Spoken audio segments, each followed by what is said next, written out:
I mean, fast forward, when I got in the laundry industry, I started calling laundry owners all over the country and actually going and meeting them. And Mhm. it blew my mind.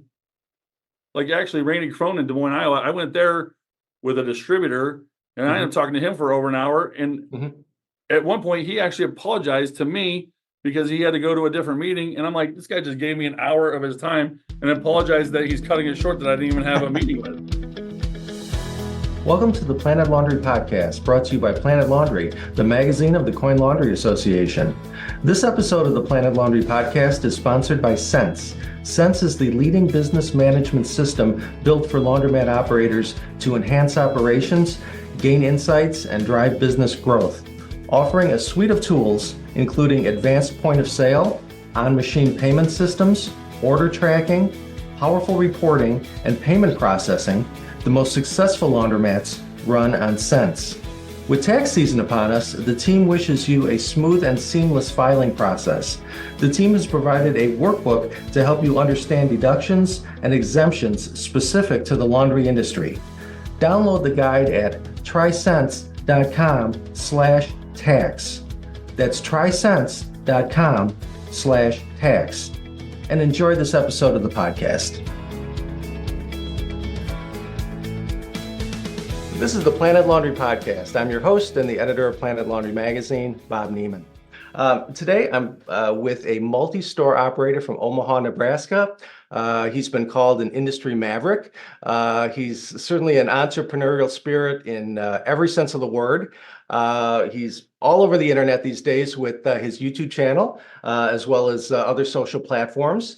So I'm thrilled today to be with Peter Mayberry of Anytime Laundry. Hey, Peter, thanks for taking time to be on the podcast today. I appreciate it. Absolutely. I'm glad to be here. This magazine really helped me in this industry, so I'm happy to give a little back. Yeah, well, I'm glad to hear it. Again, excited to have you here. I know that everybody's path into the industry is a little bit different. As far as I know, you weren't born into the industry as maybe a second generation or third generation operator. You kind of came into it after living life a little bit. So can you bring us up to speed as far as your professional background and how laundry finally made its way into the picture? Yeah, so I mean, I grew up on a farm on an Indian reservation, actually in Winnebago, Nebraska. And, from there, I went to college. I ended up getting a job at General Electric, and I was an area manager. And as an area manager, I did peer-to-peer sales, so I sold to a lot of electrical contractors. So I spent a lot of my time actually dealing with other business owners.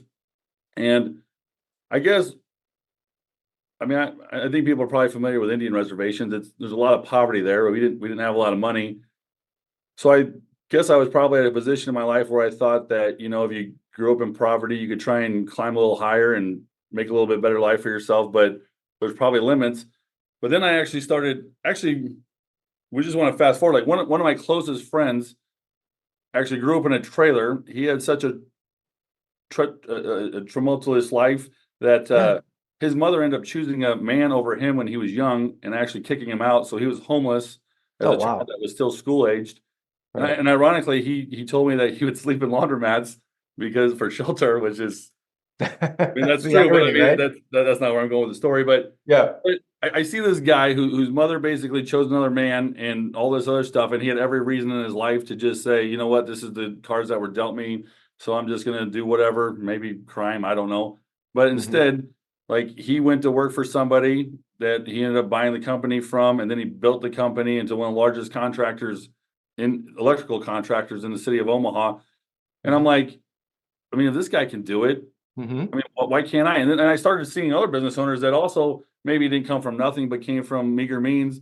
And they they ended up building these companies that are great companies. So I'm like, it's not out of reach. And then when you actually talk to these people, you learn how they did it. And then you get 5 or 6 people that have done this, and like you kind of try and figure out which is a strategy that's going to be good for you. And then you start executing it. Right. It's just that simple, but it's not. But it's not. But it's like I said, it's people. People will share. Even when I was starting into I didn't know laundry was going to be the business I went into. I just knew I wanted to start a business and I wanted to control my own destiny. But like I said, I went through car washes. I thought about doing a hotel. It was a whole gamut of stuff. But I actually even called a guy named Ray Anderson, who owns Anderson Food Shops, which is a large gas station Hmm. franchise here in the Midwest. Okay. And I ended up talking to Ray Anderson himself, and I was trying to buy some land because at that time I wanted to do a car wash, and he had a gas station where he owned the land next to it. And I even wanted to do something where maybe he could sell the car washes at his pump, and I give him $1, whatever. I was kind of pitching this to him, and he tells me that I can't do it. And I said, "Why not? You won't sell me the land?" And he said, "No, you can't do it because it's not zoned for it." He Mhm. said, "Matter of fact, I couldn't put that gas station there today." And I said, "Well, how's it there?" He said, "I put it there before it was zoned for it." Mhm. And then so I had no idea what even zoning was. And this man spoke to me for Mhm. over an hour and was telling me all this stuff about zoning and how to work with the city and how to get things. I mean, Right. a guy he had never met. I mean, I Mhm. guess he just had time, and he just shared it all with me. And like, I mean, it was one of the most valuable conversations I had. And it actually also taught me Mhm. that you can call business owners. So Mhm. with a distributor, and I ended up Mhm. talking to him for over an hour. And Mhm. at one point, he actually apologized to me because he had to go to a different meeting. And I'm like, this guy just gave me an hour of his time and Right. apologized that he's cutting it short that I didn't even have a meeting with. Yeah. People are willing to share, aren't they? More so than you may think. But I share with people all Just the time. Like I said, just the point. I become a little bit more picky because some people don't actually have any desire or the ability to take the step or even the drive to. But Yeah. if someone's serious, I actually Mhm. probably talk more to people now that own one laundry that are trying to expand, Mhm. and that way, you're not wasting your time because they've already done one. So they're Right. obviously serious about trying to do more. So, Right. like I said, I Yeah. mean, you could waste your whole day if you allowed it, but there's a balance. But there are times that there's times that people will get my number that are not in the industry. Matter of fact, there's one guy, I can't think of his name right now, Mike something. Mhm. I want to say up in Oregon. He called me one day in the car, and I don't even know how he got my number, but he Mhm. raised bees, and he was wanting to get in the laundry industry. And I talked to him, and sure as shit, he's in the laundry industry now. I mean, he was a guy that it wasn't a waste of my time. He's doing it. Yeah, well, like I said, we all have different paths into the business, and certainly talking to people, it helps kind of shorten that learning curve. How did laundry find its way onto your radar? How did you actually end up in the laundromat industry? What attracted you to it? So I was actually looking up passive businesses because I Hmm. also was an area manager at GE, so I knew it was something I couldn't give all my time to, which I Yeah. would say the laundry industry can be. At this point, it's passive for me, but it's not really when you start out. But Hmm. there was a guy I want to say New York, Carl Hendricks. So I was Googling all this stuff, and somehow I Hmm. stumbled across Carl Hendricks, who I actually had only just met like a couple years ago. It's funny because he definitely had an influence on me without even meeting him. Right, distributor in New York, right? Yeah, and he had a HK Laundry. performa. Yeah, Was that? HK Laundry. Yeah, that's it. HK Laundry. Yeah. So he had a performa, which I mean, obviously standard with distributors, but at that time I was too new to even know what a distributor was. And he had that performa that he just had on his website, and I'm looking at this thing, and it had the turns per day, and I'm like, I think at like 4 turns a day, the laundry was doing pretty decent on the performa. So then I'm like Googling, like, what is the average turn on laundromats? And it's like 3.5. And I'm like, holy cow, if you can be better than average, you could make this kind of money. So I really dove in, and a good friend of mine still today is Danny D'Angelo. I got in with Danny D'Angelo, and I do like Danny D'Angelo, but Yeah. him and I go about laundry acquisition differently. I've had the free ones and I've Right. sold the free ones. I like to build them. Yeah. Right. Or I like to take over one that I have to pay for that's in the right area and make it way better than it's doing. But anyway, Mhm. Mhm. Danny obviously did play a part. He was influential. Like I said, I do like Danny, but I do not follow Danny's methods today. Well, But yeah, go ahead. but I'm yeah, I sorry. say like that was it. I wanted to. I actually am not a person that wanted to leave my job.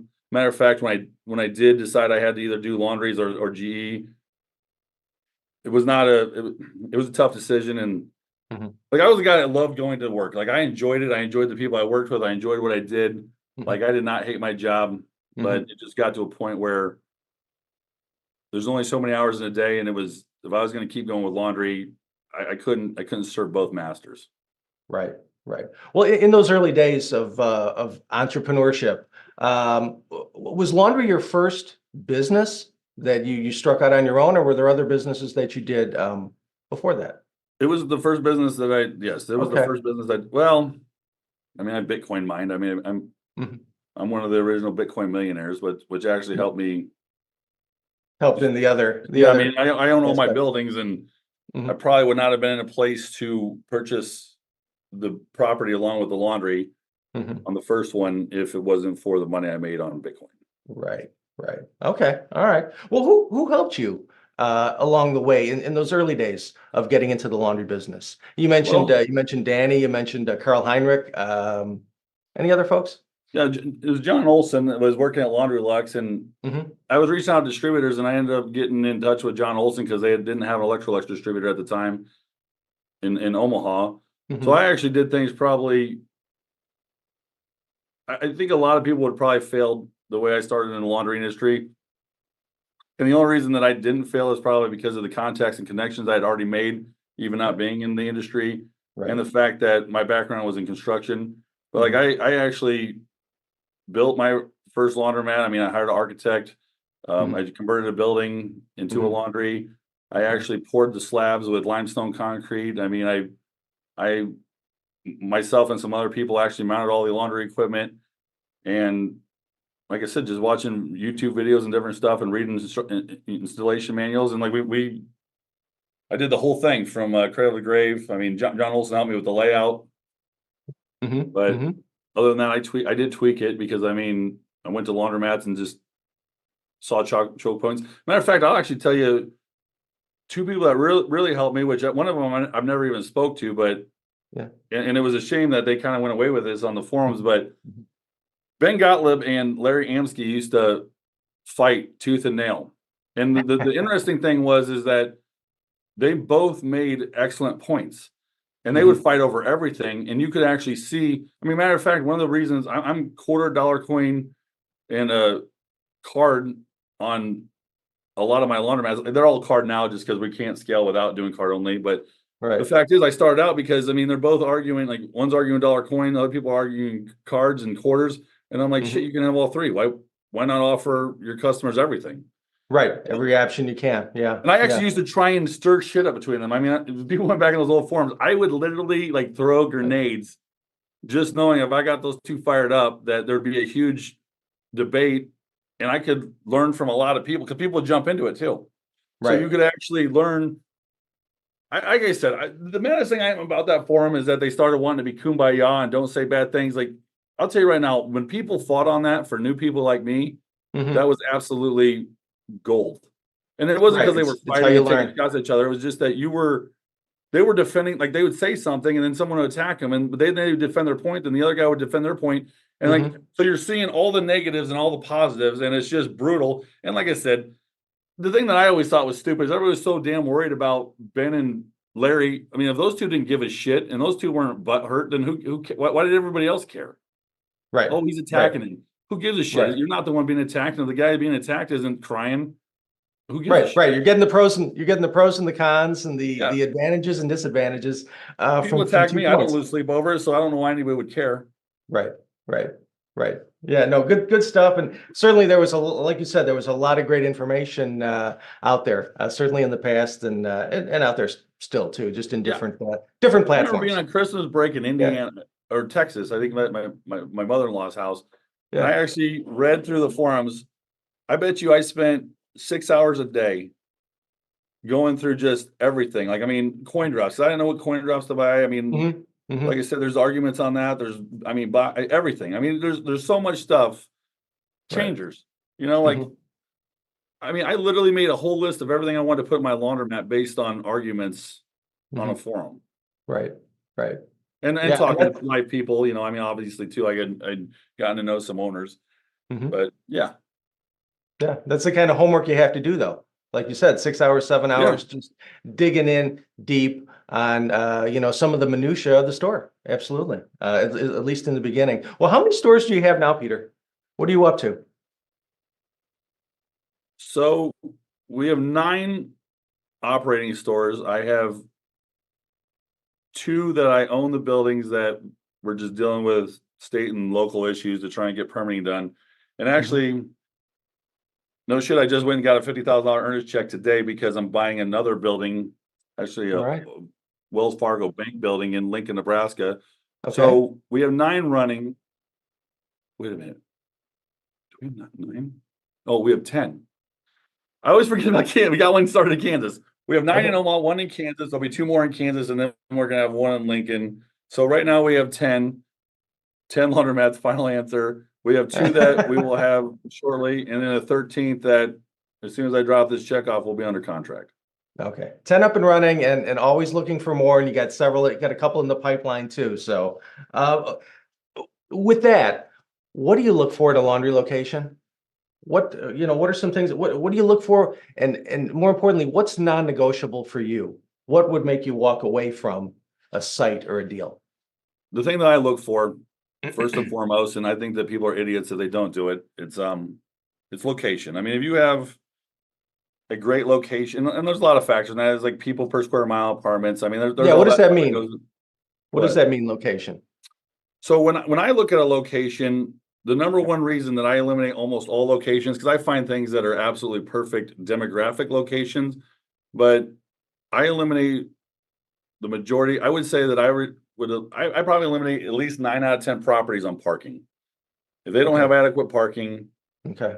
there's nothing I can do to make it work. I mean, I can't build a 5,000 square foot store with 4 parking stalls. I mean, it just doesn't. You can't get the customers in there. Is there a rule of thumb as far as parking? How many spaces per square foot, or what's your rule of thumb on that? I used to say 22, but like I Okay. said, I don't even know if that's enough. Like now, I like to even have more than that. So Okay. I have a location that does very well, but matter of fact, I've tried to buy the house behind it to tear it down to put parking in, and I know that if I could get more parking in that location, Mhm. that laundromat would grow. I'm pigeonholed in one location, Okay. and it does have 22 stalls, but it's just not enough. It's not All right. enough, and I mean, it is what it is. And Mhm. maybe I'll buy that house one day, and I'll tear it down, and I'll add 10 more parking stalls. But I'd also say, like, a lot of people don't do this, and I'll even say this because, and everybody will tell me you can't do this anyway. They always have, but I'm one of the only guys that doesn't actually work in my laundromat, so everybody always tells me I'm wrong. But I pick stores next to large grocery chains. I mean, I have a lot of stores next to large grocery chains. I mean, they don't build large grocery chains everywhere, and the fact is that I think that most people only travel a mile to do laundry. But if the closest grocery store is 2.5 miles from you, you're gonna have to. I mean, you're gonna have to use that grocery store. And if you got your laundry, I mean, you see it every day. I mean, you're seeing it every week. So I mean, it's just. I mean, I got free advertising because they park in the parking lot, and I'm an outbuilding that I mean, I'm usually a stand. I mean, I'm always a. No, I own some strip centers. I'm usually a standalone building. In that, like matter of fact, the building I'm sitting right now, just behind me is a giant Hy-Vee store, and the rest of it is just apartment buildings. Like they're all using this Hy-Vee, and they may Okay. not use it they may drive to a Walmart for sometimes a week, but if they need quick eggs, they're not going. They're not going to a Walmart. They're going to go over here. Like they're always here. Like even if this isn't their primary store, they're using it. Right. So, and I also love traffic count. Like I mean, traffic count people use in almost every business, but laundromats. And I don't understand that. If it's a road that people are using daily, they use the stuff that's on that road. So if you have 30,000 car traffic count, that means people are driving by your store every day. Okay. Anything else that really you look at, or you look for not having? I drive the area, and I actually go a lot by gut now too. I mean, I used to Yeah. care a lot about demographics, but I mean, you have eyes, and I mean, I could be driving in any city in America, and I'll be in an area, and I'm like, man, this would be a good laundry area. Then usually, a couple blocks later, one does show up, so a lot of people know the same formula. But Yeah. as a matter of fact, like I said, I used to buy laundromats. When I did buy a laundromat, I cared about the demographic. Or I mean, I would check. I don't even check numbers now. Like that's the truth. Like I just bought a laundromat. What, 8 months ago? Yeah. So 8 months ago, I bought a laundromat, and it was doing shitty, but like the area said it should be doing way better. So I didn't really care what he was making, and we've already doubled the income on that store, more than doubled it. But like I said, I wasn't buying it for the I was buying it for what it could be, not for what it was. Right. You saw the potential in that. Yeah. Well, okay. On day one, when you take over an existing store like that, what are maybe the first two or three things that you're always going to do to bring that store up to speed as far as you feel it should be? What are the first couple things you do immediately? So two of the three that I have taken over existing laundromats, we gutted completely. We even changed the layout. Sometimes we even added new pits. But Okay. I'll actually go in there and actually completely remove everything. We changed walls, we changed layout, we changed the mix because in my opinion, if you can't put 880s in a laundromat, it isn't worth building. So a Yeah. lot of times, like they might have 260s will be the biggest, or even 240s will be the biggest laundry equipment they have in there. And I don't use top loaders. So sometimes, with existing top loaders, you got to change the infrastructure Right. because they do pump drains instead of, gravity drain. Yeah. But yeah, I got them. Even the ones that, even the one that we bought that we didn't get because it had quite a bit of new equipment, we still changed the layout. We added some machines. We took out some machines, and we completely changed the interior, completely. I even get so nitpicky that if a wall's not straight, I have it tore out and we re-put it in straight. Like I said, I get really fanaticky because it's the little things that people see, that they process subconsciously, but they don't even maybe notice. Right. So, Right. I wish I could show you pictures of the store. And matter of fact, I had a manager that didn't understand what the hell we were doing. I said, just wait till it's done. And I would tell you the day he would say, that was right. Right. He Right. said, And like you said, a lot of times it's just subliminal stuff. You don't realize, you just know that the feeling is different once you've done it, once you've made the change. And yeah, the the customers community can loves feel it that. too. Actually, if you take one that is actually pretty well attended Mhm. and they notice, they start telling their friends, that laundromat jumped up because it wasn't a zombie mat. Like they didn't completely Mhm. push all the customers out, but and the customers that were still going that probably weren't thrilled with it Mhm. were probably telling their neighbors how much better it was getting. Mhm. And like I said, and that's even different too. You take over a zombie mat, it's got such a bad reputation. And I've done it. I've taken over Mhm. dead laundries, and those are always harder to bring back because it just Mhm. takes a longer time because people drive by it, they've already written it off, and they Mhm. don't even see it anymore. So, Right. and you don't have a good strong customer base that can spread the word of mouth. Like you got to grow it from scratch organically. Right. You would even You got to say, change habits. Yeah. I'll tell you right now, it is a lot easier to build a brand new store and become profitable than to take over a shitty zombie mat that has, when I'm saying the worst kind, where they have Mhm. driven everybody out, the change machine Right. robbed, that 80% of the machines are down. When you Yeah. take over a store like that, the reputation Mhm. is there and people have just written it off. Even if someone says it's getting nicer, well, it's got to get a hell of a lot nicer. And they don't realize that you're retooling the whole thing. But I do know from experience that taking over a decent store, they usually come up really good. Taking over a crappy store, not they take they take a year. You just got to get past that bad reputation. But when you build a Yeah. new store, Mhm. new store's crapshoot. You could be, I've had them be profitable month one. I've had them be profitable in 6 months, but Mhm. it's Mhm. still faster than taking over a dirt pile. Right. Right. Well, when you take over an existing store, do you always switch out some equipment? Do you always upgrade equipment, To this or point, I have is that not not always mixed the the case? mix on any. I always add bigger. Like I said, Okay. bigger in my mind, bigger is better. So, Mhm. and matter of fact, the one that I was talking about that we doubled, it had an entire row of top loaders, and I said that's the first thing we're tearing that out. We can't leave it blank. So we Mhm. tore all those out and put big equipment in. Mhm. Perfect. What's your favorite aspect of the laundromat business? Apparently, you like it. You've been in it a long time. You're continuing to build. What's your favorite part?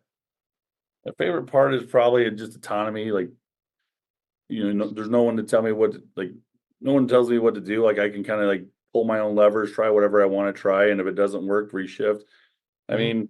It gives you freedom too. When you get to a level I am, Mhm. like, I went from a job running a laundromat and working a job where I work 60, 70, 80 hours a week, and now I have an excellent staff at this point, and if I want to take 2 weeks and go somewhere with my kids, like it doesn't. Mm-hmm. I come back. I actually came back one of the Kansas City stores. I came back from vacation, and I said, "What do you need me to do?" And they said nothing. And I said, "Okay, I'm gonna go to Kansas City and buy a building," and I did. So because the realtor texted me about a building that I want to look at, and I literally did. I mean, I came back, had nothing to do, so I did. I went to Kansas City and bought the building the next day. Awesome. What? How much time do you spend in your stores or on your laundromat business per week? Would you say on average? Yeah. So that's, I mean, that question I hear people answer it all the time, and the truth Mm-hmm. is, like, I come to my laundromats most every day of a 5-day work week, but I would say that my primary function in this company at this point is not to run it. Like I may not even say that there's stores I probably haven't been in for. I go months without stepping in them, but they're being ran. I mean, I can see on our profit and loss statements that the people I have are maintaining or even improving the laundries.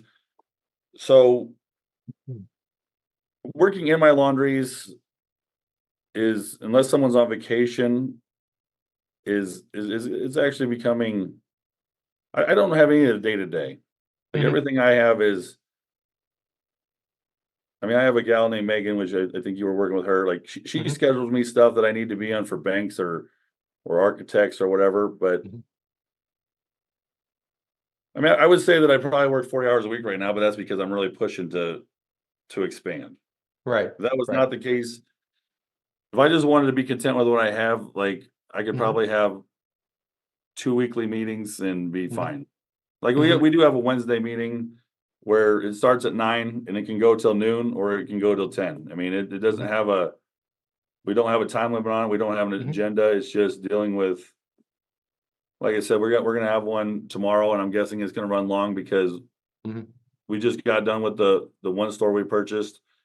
We got a 2 package deal, and now we're gonna go. I mean, I don't have the personnel to do 2 stores at once, so we had Okay. to fix up one, and now we're gonna go to the next one, Mm-hmm. and we're gonna start game planning that and start putting a schedule to it and what we want to do first and how we want to attack it. And like I said, we've already purchased equipment because we will be adding equipment to that, and we'll be removing top loaders.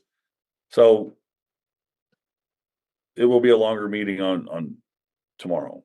Mm-hmm. Mm-hmm. But for the most part, I mean, you're saying that you've got a staff and you've got a well-trained team that you can count on, and that's kind of the key to freedom, isn't it? To entrepreneurial freedom. It 100% is. I mean, it lets me focus Yeah. on the stuff that I want to focus on instead of stuff I have to. Yeah. Yeah. All right. Well, I think that's your favorite aspect of the business. What about your least favorite? What do you hate about the laundry business? I mean, if I'm being honest, it would be government. Government is Government's always changing and always regulating. I mean, you have to worry about how many employees you have now because they treat you differently if you have 39 employees versus 40 employees. Like you have all these groups that, you got to be on top of everything. Like ADA. I mean, just because you have something 2 inches high, someone can get a government agency involved, Mhm. and like you hate the homeless or you hate the handicap because someone accidentally put a changer 2 inches high. I mean, it's absolutely ridiculous. I mean, nobody. Right. I don't think anybody's out to get these people or do anything wrong, but Mhm. I mean, if you get on the wrong radar, I mean, Mhm. I'm actually 6-0 fighting local and state battles. I mean, I'm fighting one. I mean, that's part of the problem in Kansas City right now is, I mean, it's like I'm in a suburb there that just seems like they don't want businesses. Like they just don't like they have Right. no idea what it takes to run a business, but they want to sit there and tell you all the shit you need to do for Mhm. them. And like you're trying to take an old shitty eyesore for them and turning it into something nice that they can be proud of, and they want Right. to fight you on it the whole way. Mhm. And I mean, I might even get to a point where, like, I love the city of Omaha. The city of Omaha has a zoning and planning board, and it has a Mhm. lot of business owners that sit on it. So, like, a lot of them understand the ways of the world, and they're Mhm. not unreasonable. And you can work with them. And even if it is something, like, you can get something passed that makes sense, like, or an exception, where some cities are just so black and white, and they don't have a clue. Like, they don't even Mhm. realize the detriment that they are to their own citizens because of Mhm. the bullshit hoops that they're putting people through. So I would say that certain governments, whether it be state, local, usually not federal, Mhm. but I mean, I don't understand what these people like. They want to sit there and talk about minimum wage and all this stuff, but like Mhm. you gotta have people, you gotta let everybody make money. I mean, if you can't build something cost effective or get it put in correctly, I mean, that's another thing too. I mean, it's absolutely asinine that I mean, I have a conscience, and at the end of the day, like if somebody got hurt, like I mean, I'd Mhm. lose sleep over it. I mean, if there's something I could have prevented, so nobody's out here trying to. I mean, there is people trying to Right. cut corners. I'm not going to say there's not, but I'm Mhm. saying the majority of people are trying to do things right, and there's just so much regulation. You don't even know where it's coming from. I mean, they could pass a law in Lincoln, Nebraska today that Right. affects me tremendously, and like Mhm. I'm not a politician, I'm not a building inspector, so I don't even know about it until it becomes a problem. Right, right. The typical small business owner is trying to help the community and provide jobs and provide services. And sometimes it feels like the cards are stacked against the Not business even owner. see policing, and I mean, we're in a lot of Yeah, different communities. Some yeah, communities support the police, and the police do their job, and some communities, the police turn their head now because yeah. they they don't know what to do. So, like I Hmm. said, I mean, it's just gotten to be some cities enforce laws, some are very lenient. So it's like, Hmm. and then the problem is sometimes you have to deal with problems on your own, and then you Hmm. don't want to get in trouble, but you also don't want to let your business be Hmm. overridden. So, Yeah, like I yeah. said, you got to actually, I guess, just play according to the rules in that area. Well, with all that said, what are some of the biggest concerns you're hearing from your peers, from other laundry owners? I know you're plugged in and you're talking to store operators all across the country. What are some of the biggest concerns you're hearing right now? I think right now, from the people I talk to most, like we have an issue with like, commercial rates are at 9.5%. Plus, like this building I'm buying for 1.2 million in Yeah. Lincoln, I would have been able to buy it probably 4 or 5 years ago for under 8.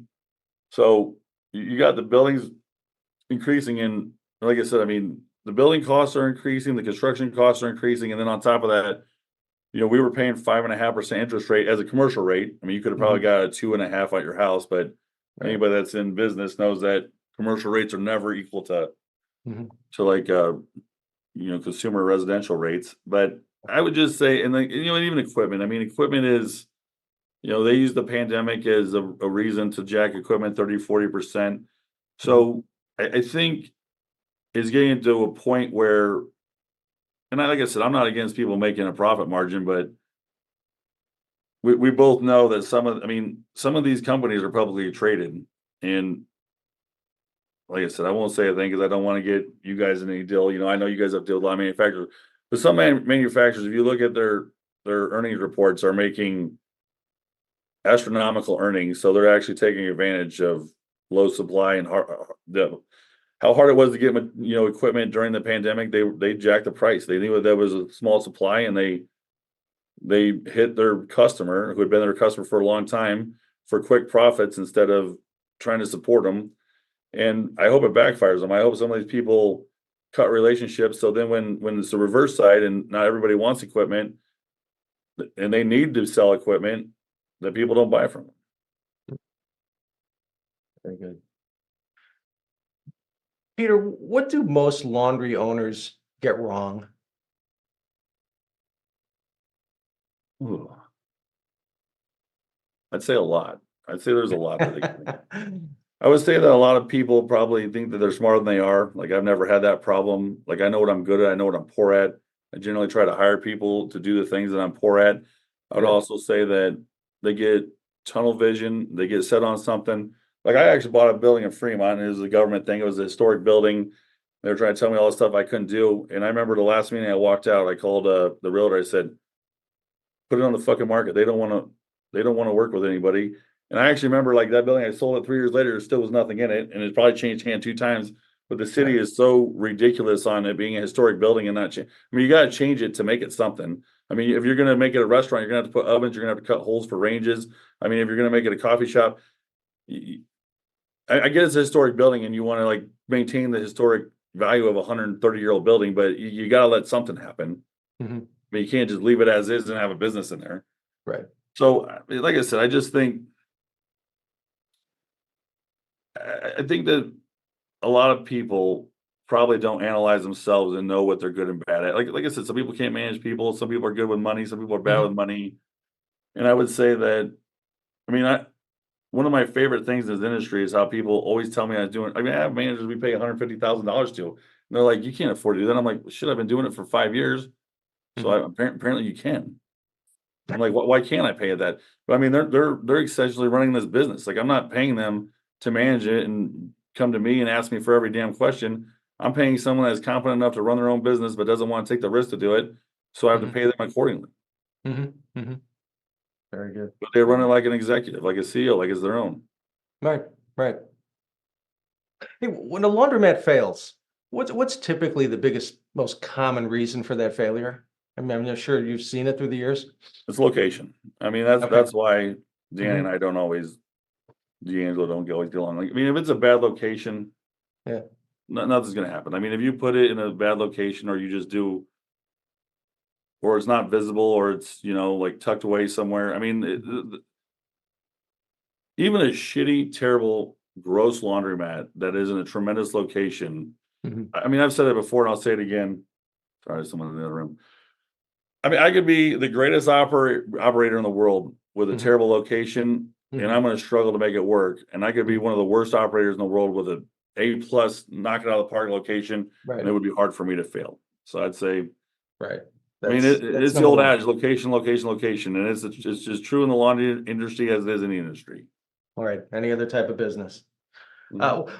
What's the biggest mistake you've ever made in this business, if you care to share? Biggest mistake I've ever. Oh, I'll tell you another thing. You said about the concerns. Oh yeah. I got on a sidetrack, but Yeah. Wall Street. Like, I think the people are worried about Wall Street too. Like, there's a lot of these big money groups. So I don't know if you're familiar with the storage industry, but the storage industry, Wall Street got heavy into that, and they started making these big billion-dollar companies and buying them up and gobbling up, and like you had these mom and pops, and then they saw the money, so then they just wanted to build more and more and more. And I would say I don't know every city in America, but like right now, you could probably get a pretty cheap storage unit in Omaha, Nebraska, because they've overbuilt. Like I mean, there's Mm. storage units like blocks from each other, and I mean, I even saw a perform on one because I looked at the storage industry actually prior to laundromats and now. And for me to build an $8 million storage unit in it for a bank performer that they actually like, Mhm. the first year after spending $7 to $8 million, I would have $1 million loss. The second year it'd be like 600, then it'd be 400, Wow. be 300. It takes year 5 to finally be making $400,000. Mhm. And when I look at that business plan, I'm like, I want to be profitable first year. And I'm like, you're telling me that I have to spend $8 million and lose probably another two to keeping it running, and then finally make $400,000 a year at year 5. I'm like I said, but it's Right. oversaturated. I mean, it used to be you could Right. build a storage unit and you'd be like 60, 70% capacity first year. Now you're hoping for 40, Mhm. 30. I Right. mean, and like you're all then you're dropping your rates to get it stored. So like you Mhm. come in and you're like renting units out for $40, but then after you get a bunch of units in there, $40 and filling up, then you're Mhm. hoping those guys leave and you're jacking the rates on them to push Mhm. them out because you want to get $60 and $70 and $80 and 150. Like I Right. said, it's Right. like you said, and now you have these conglomerates coming in trying to do these with laundromats, and I know it's happening in different cities, like a Mhm. Chicago's one. But Mhm. I mean, you're going to get these hedge fund managers and these money marketers, like they don't like they think they can come in and tweak a business, Mhm. and like I said, right now I think that's what they're like trying to take it over, and they're trying to buy existing locations and understand how to run it. But at Mhm. some point, if they're doing well, they're going to think that they can build them, and Mhm. they're going to think the more they build, the more they make, and they're not going to realize that Mhm. if 8 people are all building the same area where there should be 2 laundromats, the math Mhm. doesn't work. Yeah, there's a tipping point, right? There's a Yeah, saturation point. Mhm. yeah. Right. Right. Perfect. No, great point, Peter. I think you're trying to avoid my question about your biggest mistake. Well, my biggest mistake, actually probably happened not too long ago. I had Mhm. a GC that a general contractor that, we paid him everything, and we've got lien waivers on everything, and I mean, I think it's because he was a con man that somehow we missed not getting lien waivers, and he didn't pay any of his subs, so I think I had a $600,000 build out, and now Mhm. I'm Mhm. negotiating settlements in court right Wow. now for the whole amount because he didn't pay his subs. Like, I mean, I paid him. He didn't do what he was supposed to do, so I'm paying basically for a build out twice. But Mhm. at this point in my life, taking a $600,000 hit is different than if I had 2 or 3 stores. I mean, we're not going anywhere. It's not going to bankrupt us. It's not, I Mhm. mean, we're not really going to do anything. Like I said, I'm even buying another building going through this. Right. So, I mean, if this would have happened to me 5 years ago, it would have been detrimental. At this point, Mhm. it's Mhm. it's shitty. I don't like it. Right. But I would also say probably the biggest mistake I also made was waiting too long. Like, when you go to start a business, like you're waiting for something that's perfect, and it's never going to be perfect. So you just got to start. You Right. got to find some B's and start rolling. Like Right. you're not going to find an A, because if there was an Right. A, someone that already was doing it already got it. Yeah. Right. Right. You can't wait for perfect because that's You're not not going to happening. get perfect being new. You're not. Like I said, Yeah. you don't come out. You don't step with a plate in the major leagues and hit a dinger your first at bat. Right. Right. I mean, it's probably happened, but Yeah. It's I'd it's say rare. Yeah. yeah, the probability is low. Yeah. Yeah. Hey, Less what are than your business? What are your business goals for the rest of this year, and then maybe in the coming couple years? Just continue to grow, or what? Like, Different businesses, different industries. What are you looking to do? so I would say that I'm always looking at different businesses because it is getting harder. I would like to build 3 more laundromats this year. I actually also got something I'm doing that I've never done before. I bought dirt. So I'm actually not in a big hurry on that because I don't want to screw it up. But like, I'm going to build a building from scratch, which, like I said, I've never done. I've always bought buildings and repurposed them. So this will be a first, and I mean there'll be some different learning curves with that.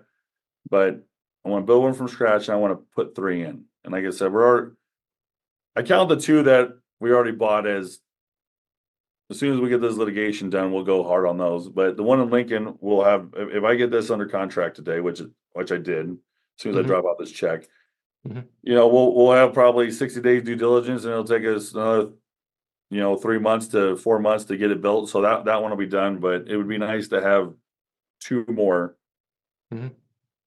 done this year, and we're already Hmm. getting to the middle of the year, so I need to start huffing. Right, right. Well, best of luck with those. I'm sure those will go great.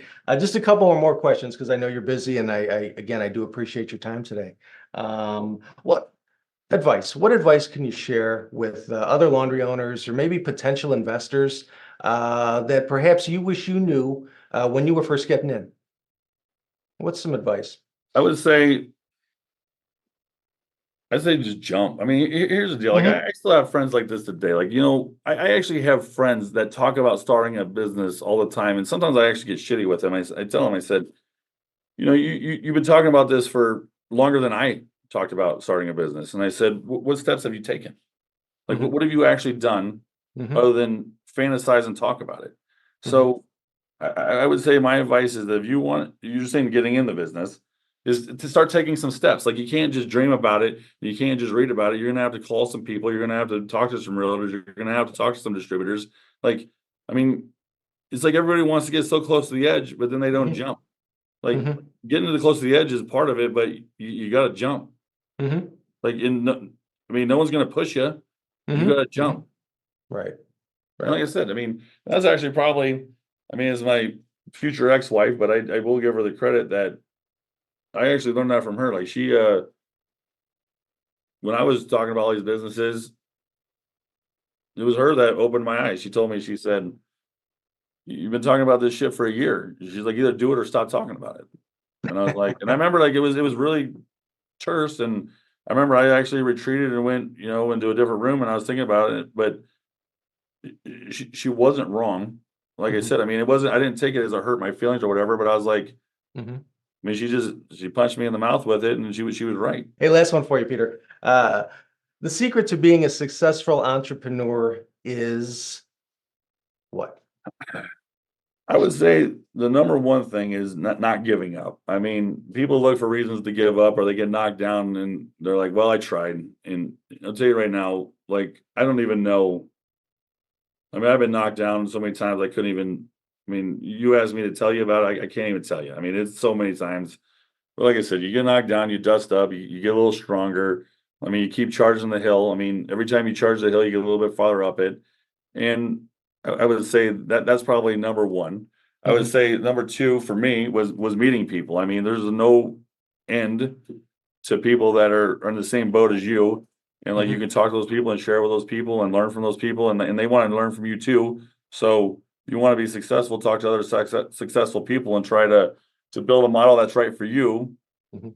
but using the knowledge you gain from them, and along with even meeting people, is just build relationships. Like Yeah.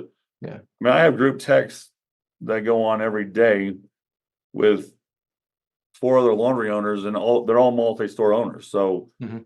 this is like a peer group for me. Like, and we actually, sometimes it may go 3 days and there won't be like 2 or 3 text messages, but there could literally be 100 text messages in the same day when there's a Mhm. topic that a bunch of people that someone brings up and they want to talk about. So, Yeah. I mean, you don't have all the answers. Like, even today, I don't. I mean, I mean, I'd be lying if I say that I know. I would say I know more than probably 80% of the people in the industry do, and I say that not trying to be arrogant. It's a matter of fact. But I still have 20% I could learn, right? So, Mhm. and the industry is evolving and it's changing. So, like I said, I don't even care if it comes off as arrogant, because it's true. Like I Mhm. said, it's not bragging if you can do it, right? So Right. I'm just saying. But I wasn't there, and the truth is, there could be some changes that happen in this industry, or money could come in and start doing big deals and buying, up big swaths of land, and then I won't know what's going on, and then I'm gonna have to learn how to adjust my tactics, and then maybe I only know 40% of what's going on, and I got to figure out who the hell does know what's going on, and learn from them, right? So, Right. I Right. mean, I would just say it's a snapshot in time right now. Like, I might be on top now, but 10 Mhm. years there could be wild changes, and then if I'm not keeping up with it, Mhm. then I'm behind. Right. Right. Perfect. Hey, I want to give you the last word. Anything I didn't ask, anything that you would like to get out there or let people know about your journey, this industry, what's going on? Uh, anything I didn't ask? There's not really anything I would add, but the only one, All right. if a lot of people watch this, there is one thing I would say, just because I get it all the time. Like, I mean, I did YouTube for 3 months or whatever, and I don't know, I think I have 50,000 followers, and everybody keeps asking me, when my divorce is finalized, I'll probably start up YouTube again, but it's not the best thing to do when you're going through a divorce. Okay. A little tip. All right. So Perfect. yes, YouTube was probably coming back, but it's in the timeline. I don't know what it is. I mean, it might be 6 months. It could be. I Okay. have no idea. I mean, I've already been in this a year and 4 months. I didn't think it was going to last this long. So Right. Perfect. Hey, Peter, thank you so much for the time. I really appreciate it. I learned a lot. It's been a pleasure. I always like chatting, and this has been great. So thank you so much. yeah, thank you. I appreciate it. Like I said, I like doing these. I mean, it's fun. I mean, it actually helps you kind of just reflect on your journey too. Like, you don't usually think Mhm. about the past, so it is nice when you do this, Mhm. because It forces you to reflect, I guess, maybe. yeah, and sometimes you Mhm. forget, right? I mean, like, I even look at my first laundromat. Like, I thought I did it so well. It was Mhm. almost. I mean, my biggest mistake is losing this money to this con man. So, but I Yeah. almost said, I built that laundromat. I thought I did everything right. I even had like $80,000 contingency that I thought that I could use, Mhm. because I didn't expect it to make money. But a bunch of problems arose, Mhm. and that money went actually quite quickly. And I was actually using my personal bank account, like funding the laundry. And I got to a point where, like, how long can I personally fund this business? Mhm. And like I said, but I mean, every month it got closer and closer to revenue positive, and even like I said, I thought I was being careful, but I still wasn't careful enough Yeah. to have enough reserves. But like I said, it all worked out, and then when it got going, it really got going, and then we Mhm. built another one, another one, another one, and we've Mhm. learned every single step of the way. But I mean, I sit here now thinking I've done a pretty good job, but there was some, there's Oh. definitely some stress getting here. Oh, I can imagine. Yeah, absolutely. Peter, thank you so much. Yeah, it's been good. Have a good one. Thanks for joining us on our podcast today. If you haven't done so already, please be sure to subscribe to Planet Laundry at planetlaundry.com. And don't forget to follow us on social media at Facebook, Twitter, LinkedIn, and YouTube.